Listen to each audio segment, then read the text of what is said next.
Sveiki, tai šiandien dėsime Damasko Silk Plaster dekoratyvinį glaistą. Tai nėra dažai, tai nėra tinkas, tai yra glaistas. Su juo galima formuoti įvairius raštus arba tepti lygiai. Jisai paslepia nedidelius nelygumus. Taigi, apie viską nuo pradžių. Turime sieną. Čia pas mus yra ir tinko gabalų, ir spalvų visokių. Tai siena turi nedidelių nelygumų ir pabandysime su Damasko juos paslėpti ir tuo pačiu dekoruoti sieną. Tam reikės pirmiausia beistai, tai yra specialus gruntas įvairiam Silk Plaster dekoratyviniam dažam, dekoratyviniam glaistam. Spalvą reikia jo taip pat pasidaryti, užpigmentuoti pagal tai, kokį išsirinksite dekorą. Turim pasiruošę jį pilką. Ir štai pasižiūrim, kaip jisai padengia. Matot, buvo siena marga, bet iš karto po pirmo sluoksnio jie tampa tokios spalvos, kokios mums reikia. Taigi turim nugruntuotą sieną, štai tokią spalvą, su beistai gruntu. Turim pasiruošę Damasko. Švelniai toksai pilkas yra. Dabar matysis šiek tiek atspalvis jos skirsis, bet kadangi tai nedažai vis dėlto glaistas, jisai padengs šią spalvą. Tai tiesiog imam ant mentelės, užsidedam ir pradedam nuo kažkurio kampo tepti.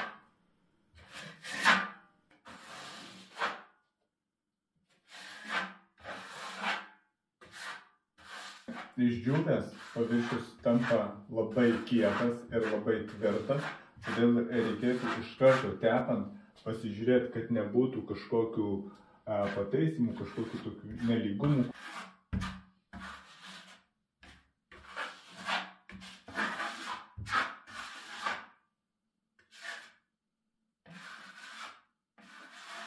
Ir tepant didesnius plotus, kadangi gali uždžiūti kraštas, tai reikia tepti nelygiom vertikaliom kažkokiam tai linijom, o kad būtų iškramtyta kaip puzlė.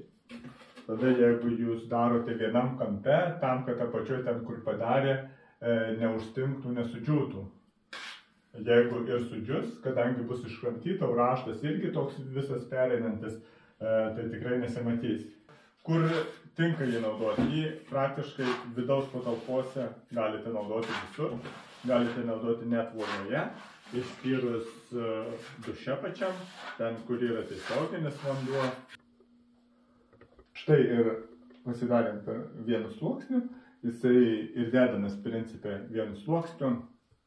Jeigu pagrindas buvo tinkamai paruoštas, tinkama spalva, užtenka uždėti vienu sluoksniu. Tai čia pamatyt užtepimą pačio paprasčiausio varianto, tiesiog tepam visom kryptim ir gaunasi nuostabus raštas.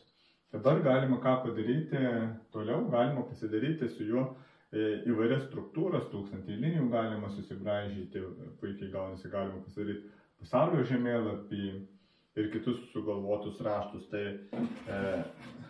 dabar iš karto nieko nelaukdamas pasidarysiu pasaulio žemėlapį. Kaip tai daroma? Standartinis variantas. Paimam kažkiek masės ir pasidarom ežį ant įrankio. Ir tai, kas yra ant glaistyklės, perkeliam ant sienos. Nepamirštam visą laiką įrankį sukioti, tam, kad nesigautų atsikartojimas. Skubėti niekur nereikia, medžiaga nėra tokia, kuri labai greitai džiūsta. Pasaulio žemėlapį galite daryti ir naudodami kelias spalvas, tarkim, pirmą sluoksnį lygiai išsitepti su tamsesniu tonu atspalviu, o šitoje šį pasidaryti jau su šviesesniu. Štai čia apačioj noriu parodyti, kaip atrodys, kaip galim pasidaryti, jeigu pas jūs būtų dvi spalvos.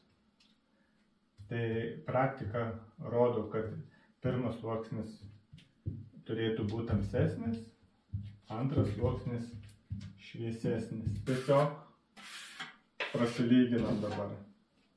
Pradedam ten, kur tepėm pirmiausia, tai nuo to kampo.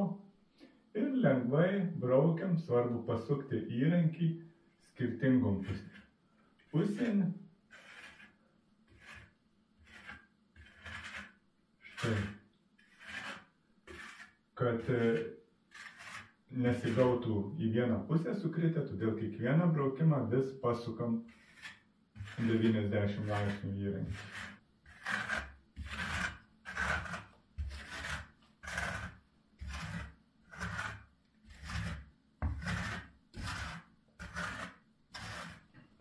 Taigi štai taip puikiai gali atrodyti jūsų dekoruota siena su Silkplaster Damasko.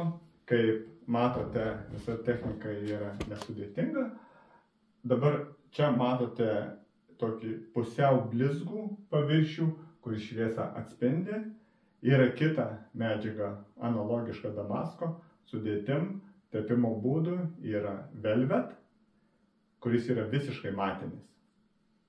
Tai tie, kas nenori blizgaus, ima velvet, tie, kas nori blizgesnio paviršiaus, renkasi Damasko. Principas tas pats.